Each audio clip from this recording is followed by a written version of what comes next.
Welcome to the Infowars Nightly News. I'm your host, Melissa Melton, and it's Thursday, February 21st, 2013. And first up, NASA is actually reporting a massive sunspot is rapidly forming. A giant sunspot that's at least 6 times the diameter of Earth has formed on the sun in less than 48 hours. And we know that these kinds of things lead to potential solar storms. And our power framework in this country was not built to even see the 21st century. And now we have 30 million spent fuel rods just sitting around in spent fuel pools. And these storms are more worrisome than just knocking out cell phone coverage. If the power grid goes down, there's a lot more to worry about. So we definitely need to keep an eye on that. And in other news, the TSA is apologizing now for harassing yet another wheelchair-bound toddler, 3-year-old Lucy, who has spina bifida and was in a wheelchair, went with her parents to go to Disney World. And basically, screeners told her mother that it was illegal for them to film as they molested her child and pulled her wheelchair aside to swab it for bomb residue. And they even took away this little girl's stuffed doll, her stuffed lamb doll, I guess because it was a terrorist weapon, not sure. And basically my question is, how many more videos of this are we going to see? This little girl was crying in the video. She's weeping. She was saying, I don't want to go to Disney World anymore, and bawling. And I just want to know how many more videos like this are we going to see of the TSA harassing little 3-year-olds when they come through there, taking off diapers of old ladies, taking out their colostomy bags, and how is this keeping any of us safer from terrorists? I mean, really, in the end of the day, all they're doing is scaring elderly people, scaring children, making people cry. They've never stopped a single terrorist, and this is going to continue until the American people stand up and put a stop to this. And in other news, switching gears, reaping the whirlwind, the Colorado model and gun control. Apparently on February 18th, the Democrat-controlled Colorado House of Representatives passed all 4 gun control bills that were set to go in that state, and they're now headed to the Senate. And basically, this is a shift in that region of their politics to the left. And as the New American reports, this shift's been going on since 2004 when 4 rich liberals started the Colorado model, which is a strategy designed to turn red states blue. And as Eric Erickson of RedState.com points out, this model is one of the left's most effective stratagems. And when combined with the tactics of Saul Alinsky and his disciples, this model is akin to a Soviet platoon armed with AK-47s mowing down a militia armed with slingshots. So people in Colorado, look at this. Look at what's going on here. You need to wake up to this agenda because they're trying to take away your rights. But apparently they're not going to do that here in Texas, at least we hope not, as Representative Steve Toth is now weighing a bill that would buck gun control. HB 1076, the Firearms Protection Act, would make it a misdemeanor to enforce federal gun control measures that are being pushed by the Obama administration. And if it passes, it would ban state, county, and municipal authorities, including district attorneys, from enforcing any future federal gun control laws. And it's a sad state of affairs when we have to pass laws now to keep the federal government, which is obviously tyrannical, from taking away our God-given rights. I mean, it's pathetic, actually. And moving on to something even more pathetic, Sierra Club protesters are now calling for a one-child policy here in the U.S. When they were protesting the Keystone Pipeline at the National Mall in D.C. last Sunday, several protesters expressed support for population control measures, including the implementation of a global one-child policy similar to China's brutal and draconian policy. And one of the protesters claimed that people who have excessive children are not showing the proper amount of, quote, earth patriotism. And she said she had her 2 kids, her kids had 2 kids, and not having excessive children is earth patriotism. So these people are either just okay with murder or just completely ignorant of what actually goes on in China with their one-child policy. I mean, this is a place where they send squads in, and if you have more kids than you're supposed to in whatever region you live in, they will extract you from your house and forcibly abort you at any level of your pregnancy and just throw your child in a bucket like it's trash. So these people are saying that's earth patriotism. That's disgusting. And actually, what's even more disgusting about the Sierra Club, just a note on that, is not only are they the oldest environmental group in America, but 2 of their founders, one's an unapologetic racist who's openly written about how he feels that the Indians were ugly and altogether hideous. He says they have no right place in the landscape, even though they were obviously here before he was. And another co-founder, David Brower, actually says, quote, childbearing should be a punishable crime against society unless the parents hold a government license. All potential parents should be required to use contraceptive chemicals, and the government would issue an antidote to citizens chosen for childbearing. So these are the people that are advocating a one-child policy, and isn't that just so wonderful? And actually, speaking of something disgusting, this next story really got to me, and I think everybody needs to pay attention to it. Mother sues Planned Parenthood over forced botched abortion. This woman went to a Planned Parenthood to take a pill. I guess they have a pill to end her pregnancy. They told her she was too far along to be terminated through a pill, so she'd need a surgical abortion. And the employees there couldn't get her IV started for anesthesia. And she told the doctor at that time immediately to stop, that she took that as a sign she should not have this abortion. He did not stop. He turned on the vacuum machine anyways. And 7 minutes later, they gave her an apology and a prescription and sent her on her way. And apparently 2 days after that, she ended up in the hospital for pain and bleeding. And they found a piece of her baby still inside of her body. And it caused her to have an infection, and she had to have emergency surgery. And these kinds of stories happen a lot, and it's horrifying. Openly on record, Margaret Sanger, who founded Planned Parenthood, she was an open eugenicist. Read her writings. There's no other way to take it.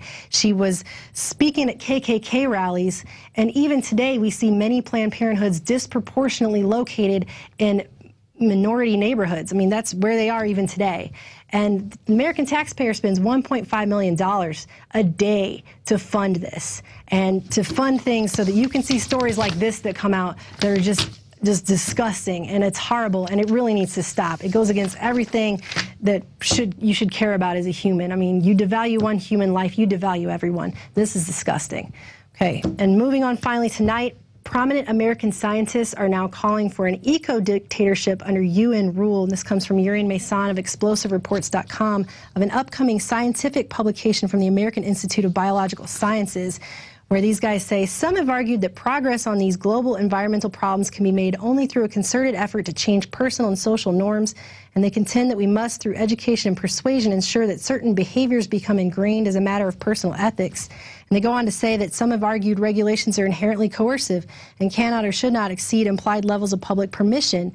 But an alternate viewpoint, their viewpoint, is that governments can and even should move beyond existent levels of public permission in order to shift norms, allowing public sentiment to later catch up to the regulation. What regulations? They're talking about carbon taxes. They're talking about openly using propaganda on people to change their behavior so that they'll want to pay carbon taxes and believe in this stuff, and fines to alter people's behavior if they don't want to get on board. And I'm actually going to talk more about that with Urian Mason in the upcoming interview after the break. But first, let's go to the quote of the day. God gave me my money. I believe the power to make money is a gift from God, to be developed and used to the best of our ability for the good of mankind. Having been endowed with the gift I possess, I believe it is my duty to make money and still more money, and to use that money I make for the good of my fellow man according to the dictates of my conscience. John D. Rockefeller. And I did the voice because, wow, that quote, it really sounds like it belongs in a Hallmark card, doesn't it? I mean, it's so sweet and loving. He believes that it's the good of his fellow man according to his conscience. And on record, this is somebody who funded Nazi eugenicist research, and that research is branched off to the Rockefeller's Population Council, which continues today to go into third world countries and advocate population control. I'm sure God would be so proud of you, John Rockefeller, for all of your wonderful efforts with all of your disgusting money. And actually, I'm going to talk more about that with Urian Mason after this break.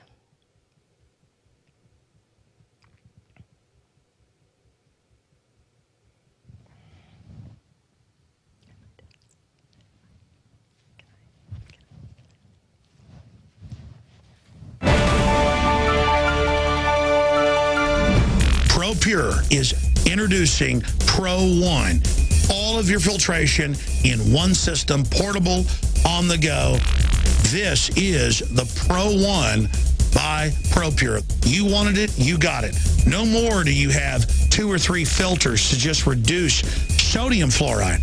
You have a system that cuts out the sodium fluoride and up to 95% of hydrofluorosilicic acid.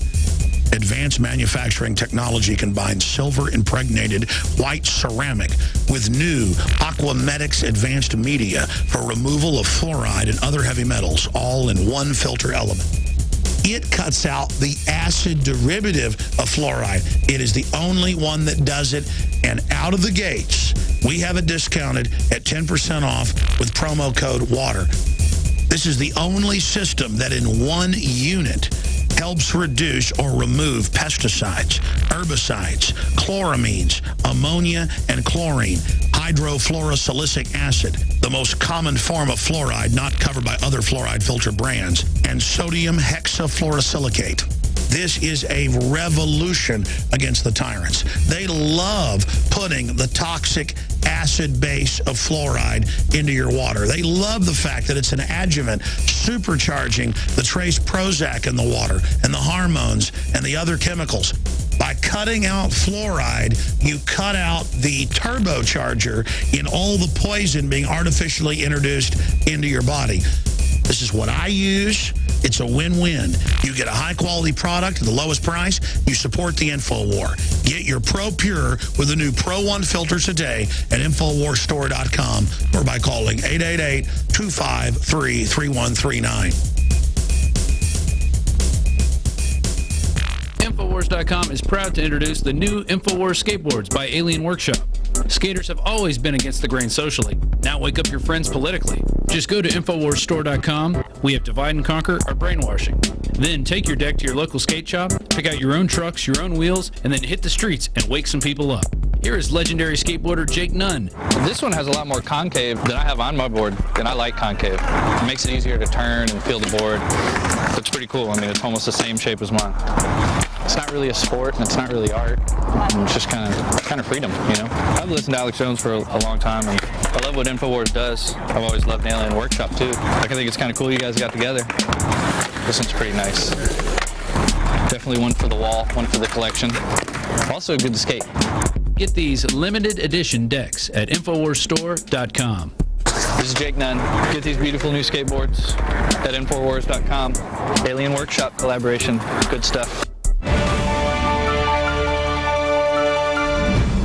We are back, and we're joined by Urian Mason, an investigative writer who oftentimes you'll see his reports up on Infowars.com, but also you'll see them on his website, explosivereports.com.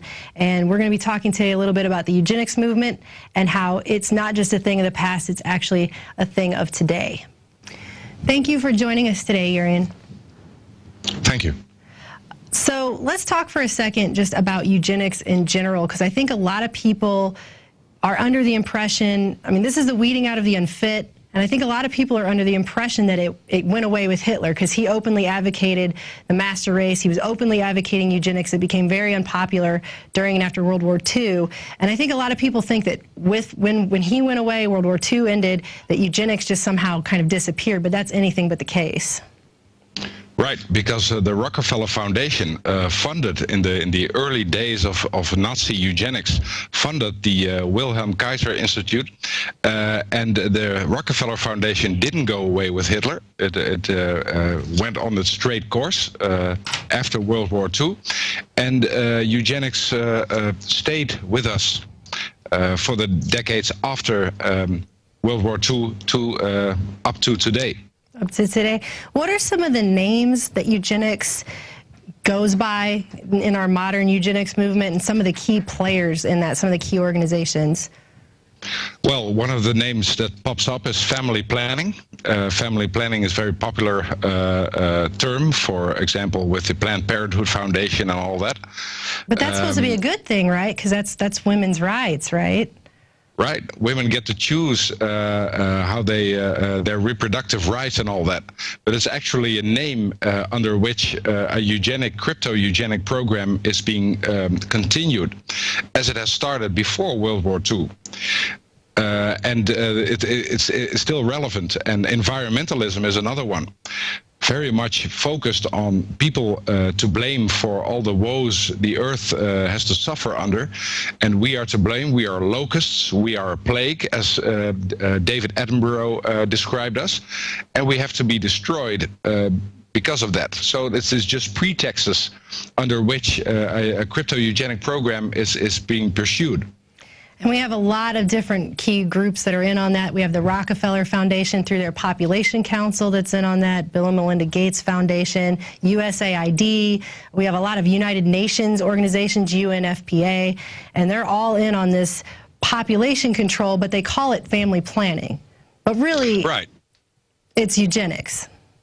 It is eugenics, and we could call it crypto eugenics because it hides behind all kinds of pretexts, no-brainers like women's rights and all that. Of course, women's rights are important, but they're important within the community. Women have always been important. Men have always been important. I mean, it's just no-brainers like trendy logos under which an old agenda is being pursued. And of course, those no-brainers are used to get the masses on board with these because nobody's going to argue with women's rights. No one's going to say we have to argue with, you know, no one's going to talk out against that and say that's bad. And women's rights, that sounds wonderful. Right. So there's no stopping these people behind it. And the same goes for the environment. I mean, who's against the earth? Who's for pollution or who's for damaging the environment? It's all perfectly sensible. But also the fact that in the environmental movement, for example, has always harkened back to global warming. And global warming is a very dubious science, which is being pushed, not deforestation, for example, or, you know, plastics being thrown into the ocean. That's real environmental devastation happening right now. But no, it's global warming. So a contrived pretext, as Aaron Dykes described it, it's an absolute valued pretext for their absolute control model.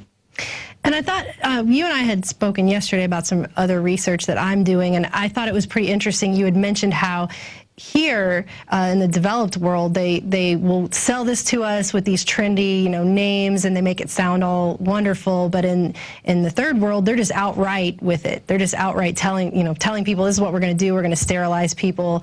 You know, they're just open with it. I thought that was a pretty interesting difference.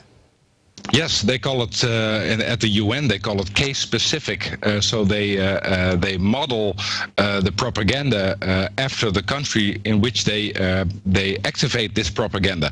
So in the third world, where there's much more corruption, there's much more open brutality and all of that, they're much more open about the eugenic thought behind all those measures, like the example in India, for example, where women after sterilizations were just dumped in a field to, quote, recover from their operations. So it's very sickening. It is going on, and it is like a twofold attack. It's like biological on the one hand, forced sterilizations or semi-consent sterilizations, and on the other hand, it's propaganda. It's like using the media to convince people, and that especially is the case in the developed nations in the West, to propagate us, to propagandize us into accepting all kind of dehumanizing manners. And Agenda 21 comes into play, especially in the developed nations. Yeah, and they talk about this and they say, like, again, like we said, it's women's rights, it's family planning. But as you just mentioned, in India, they had that story that came out just recently where over 100 women were sterilized in one day. They were given no proper medical care, and then they were just dumped open air into a field like garbage, like trash. You also wrote another story that came out recently about the one-child policy in China, where the enforcers came to a family. They were trying to get a fee from the parents under this one-child policy. And the family got, I guess it got heated, and they ended up running over and killing their 13-month-old baby boy. And these kind of stories happen all the time. Right, and it is also the late-term abortions and all of that, where babies being born are just flung into a bucket. I mean, that's Paul Joseph Watson reported on that one. The brutal face of China's one-child policy, that article's called. It's very brutal, and it's all an outcome of not so much the Chinese government per se, but it is, for example, the Club of Rome, who directly inspired the one-child policy. On their models, the one-child policy has been developed. So it all harkens back to that old consensus, that global consensus on population, which the World Bank describes as such, and the outcomes, are brutal. You mentioned the World Bank just now. They're definitely a part of this. In my research that I'm doing for a special report that's coming up, I actually came across a report where they funded a project in India, and they called it something like maternal health and child well-being, or something that sounds really good. And I'm reading through it, and on the surface, it's sounding really good. They're talking about they want to raise, lower mortality rates. They want to raise health rates for kids and all, and it sounds great. Then you get to the appendix, and there's all these creepy scientific research projects they're doing with contraceptive devices where they're injecting polymers into male vas deferens tubes to keep sperm from going where it needs to go. And I mean, just all kinds of, why is a World Bank, first of all, doing scientific research on birth control? I mean, what is that? Well, the World Bank in earlier reports, especially the one from 2010, I did an article about. The World Bank openly says that it has lending conditions. So based on population control measures, the countries they want to lend or withdraw lending from have a certain population control active. So that's very dark. Oh, it's disgusting, actually. And here in America, we're funding a lot of these same things, too. We're funding Planned Parenthood.